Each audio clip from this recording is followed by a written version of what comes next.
যে কাপড় কোরআনের সাথে লেগে গিয়েছে ওই কাপড়ের দাম পর্যন্ত বেড়ে গিয়েছে। কোরআন এত দামি জিনিস, সুতরাং এই কোরআন যেই মানুষটার সাথে লেগে যাবে, যেই মানুষটার বুকের ভিতরে কোরআনটা থাকবে, যেই মানুষটাই কোরআন পড়তে পারবে, ওই মানুষটাও আল্লাহ তাআলার কাছে সবচাইতে দামি হয়ে যাবে। কোরআন কত দামি জিনিস। হতভাগ আমরা, আজকে দুঃখের সাথে বলতে হয় কোরআন পেয়েছি, কোরআন বুঝেছি, কিন্তু কোরআনের মর্ম বুঝি নাই, কোরআন পড়তেও জানি না। আল্লাহ তাআলা বলেন, আমি কোরআন দিয়েছি, ছোট্ট কোরআন দিয়েছি, এই কোরআনের ভিতরে আছে বড় কিছু। এমন বিষয় আমি আল্লাহ কোরআনের ভিতরে রেখে দিয়েছি যেটার ব্যাখ্যা করার জন্য স্বয়ং আল্লাহ রসুল অসংখ্য হাদিস বর্ণনা করে দিয়েছে। রাসূলের সব হাদিসে হলো কোরআনের ব্যাখ্যা। এক নম্বর হলো কোরআন, তাওরাত, জাবুর, ইনজিল। এই চারটা কিতাবকে আসল কিতাব বলা হয়। এই কিতাবের অনুসারে অন্য অন্য নবীদেরকে ওজিফা দান করা হয়েছে, ছোট্ট কিতাব দেওয়া হয়েছে। মূল কিতাব হলো এই চারটা।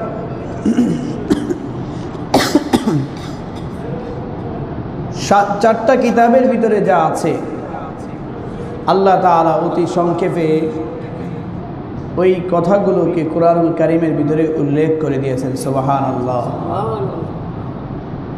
কেউ যদি কুরআনুল কারীম পাঠ করে, ওই চারো কিতাব পাঠ করলে যে সওয়াব আল্লাহ তাআলা তাকে সওয়াব দান করবে। সুবহানাল্লাহ।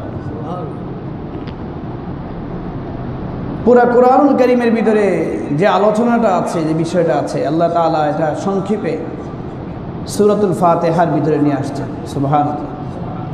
এই জন্য সূরা ফাতিহার দাম অনেক অনেক বেশি, যেটাকে প্রত্যেক নামাজে সূরা ফাতিহা পড়তেই হয়। সূরা ফাতিহা ছাড়া নামাজ হয় না। আমার ভাইয়েরা, এই জন্য কিতাবের মূল্য অনেক বেশি।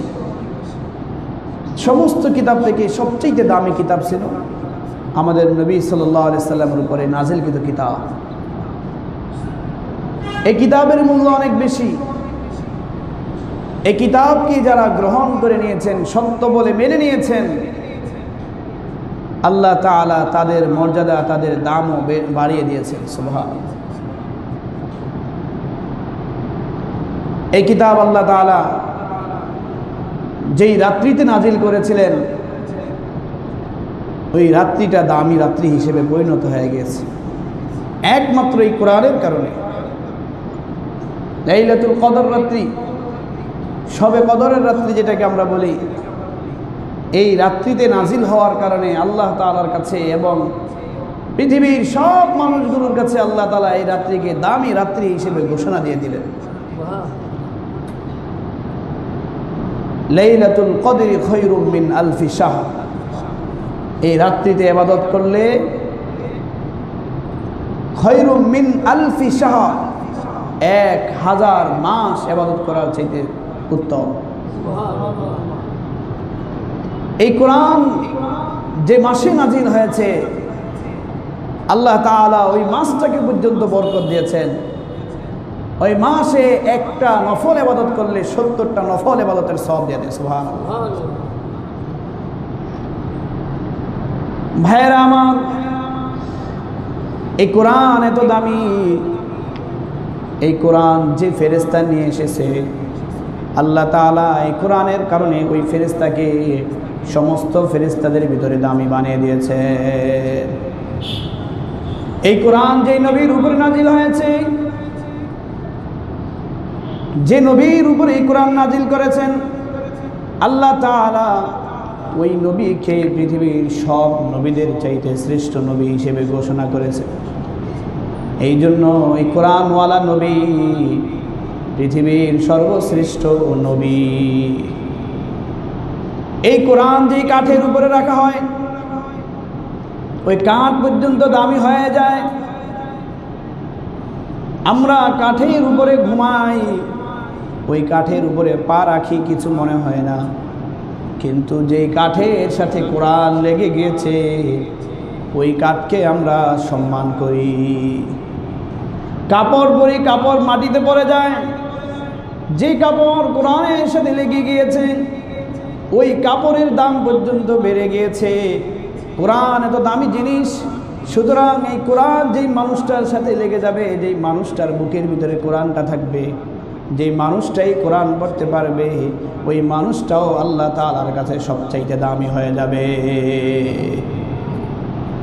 কোরআন কত দামি জিনিস। হতভাগ আমরা, আজকে দুঃখের সাথে বলতে হয় কোরআন পেয়েছি, কোরআন বুঝেছি, কিন্তু কোরআনের মর্ম বুঝি নাই, কোরআন পড়তেও জানি না।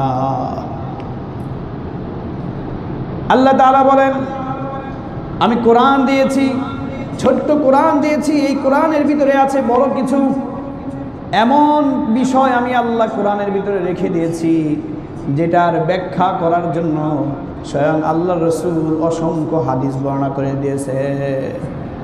রাসূলের সব হাদিসে হলো কোরআনের ব্যাখ্যা, সব হাদিসই কোরআনের ব্যাখ্যা। আল্লাহ তাআলা রসুলকে পাঠিয়েছেন এই কোরআন বুঝিয়ে দেওয়ার জন্য।